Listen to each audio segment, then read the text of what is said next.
Hello guys, sinong relate sa inyo dyan? Kawawa yung amo ko, andun na siya yung naglilinis ng labas.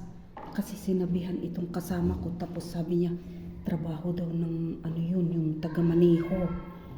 Kaya nagalit yung amo ko, siya na ang naglilinis. Ako, andito ako. Habang nagpa-plancha ako, nagwawash-wash ako, ay nakasalang ang mga damit sa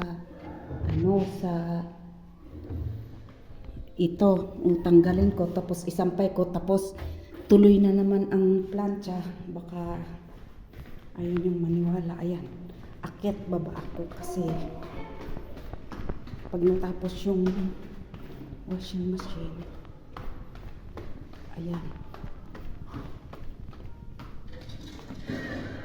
ayan, ayan yung pinlancha ko.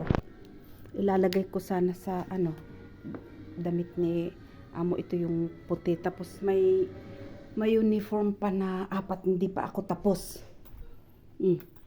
Ay 5 pala, pang 5 yun. Tapos ayan,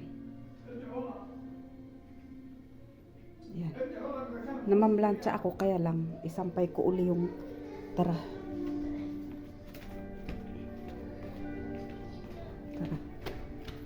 sampay natin isampay natin yung tinanggal kong damit sa yan. Sabi ng amo ko, ako ang